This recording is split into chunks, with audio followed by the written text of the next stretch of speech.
আচ্ছা নাজিম ভাই, আসলে ফেসবুকে যে থটস অফ বেলাল ভাইকে নিয়ে যে বই বিক্রি নিয়ে যে যে সমস্ত কথা আলোচনা, যে সমস্ত কথাবার্তা চলতেছে, তাতে আপনার কি মতামত একটু বলেন তো। বই বিক্রি নিয়ে কি, মানে বিষয়টা কি? বিষয়টা ওই যে একটা বই 1,000 টাকা দাম নেয়, এটা নিয়ে তো মানুষ বলে যে এটা 100 টাকা খরচ নাই, 100 টাকা খরচ হয় না একটা বইতে, সেইগুলো নিয়ে এলো। 100 টাকা খরচ নাই, ঠিক আছে।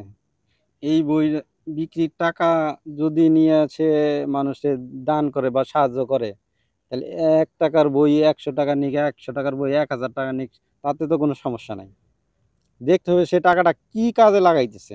সে খাইয়ে ফেলতেছে, নাকি সে মানুষে দান করতেছে বা সাহায্য করতেছে। যদি সেটা করে থাকে তাহলে টাকা নেওয়া ঠিক আছে। সে যদি একটা লিচু গাছের পাতাও 1,000 টাকা বিক্রি করে, তাও ঠিক আছে। কারণ সে টাকা খাইতেছে না, সে মানুষে টাকাটা দিয়েই দিতেছে, দান করতেছে, সাহায্য করতেছে। আমার মতে ঠিক আছে। আচ্ছা, এই জায়গায় আর একটা কথা আছে।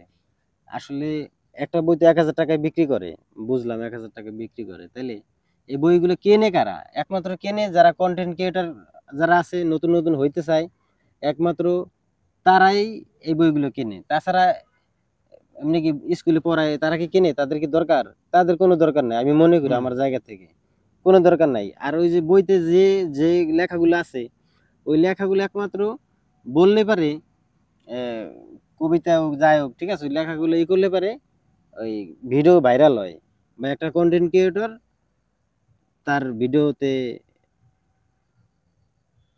রিচ বাড়ে, ঠিক আছে, তার ফেসবুকে ইউটিউবে, ঠিক আছে, তার হয়তো তার ফলোয়ার বাড়ে, সাবস্ক্রাইবার বাড়ে, হয়তো এই জন্য তারা 1,000 টাকা করে হয়তো তারাই কেনে, যারা নতুন নতুন কন্টেন্ট ক্রিয়েটর হইতে চায়। আর থরসব বিল্লাল তো চাইতেছে যে তার দ্বারা নতুন নতুন কন্টেন্ট ক্রিয়েটর তৈরি বাড়ুক, হোক। তৈরি হোক, ঠিক আছে। এটা নিয়ে আমরা ফেসবুকে কত তোলপাড়, কত কত কিছু ঠাট্টা মস্করা করতেছি সবাই, আসলে এগুলা মানুষ না বুঝে অনেকে অনেক কিছুই করে। তোলপাড়ের কিছু নাই এই জায়গা। যারা বইগুলা কিনে তারা তাকে ভালোবাসে। আমরা যেরকম থরসব বিলালের কিছুই না, তার সাথে কোনো যোগাযোগ নাই, তার সাথে কোনো কথাও নাই। এটা আমাদের জায়গা থেকে জাস্ট খেলে আমরা এই ভিডিওটা করা, যে আসলে এই টাকাটা তো একমাত্র ও তো, বুঝলাম ও 1,000 টাকা নেয়, কিন্তু ও তো গরিব মানুষের পাশেই দাঁড়ায়। আমি মনে করি যারা কিনে তারাও আরেকজনের সাহায্য করার জন্য এই বইগুলো কিনে। অবশ্যই সাহায্য করে ও, হয়তো মানুষের বিপদ একটা আপদের মানুষের মাধ্যম যে আমি বিপদ আপদের এই মানুষের পাশে মাধ্যমে, দাঁড়ায়। এই লোকটা এই টাকাগুলো নিয়ে খাচ্ছে না কিন্তু মানুষের সাহায্য করতেছে, এই মাধ্যমে একটা বই কিনলে আমিও তাকে সাহায্য করতেছি। হুম। এই বইগুলি তো একমাত্র কন্টেন্ট ক্রিয়েটররাই কিনে। তারাই বেশি কিনে। তারাই বেশি, তারাই কিনে।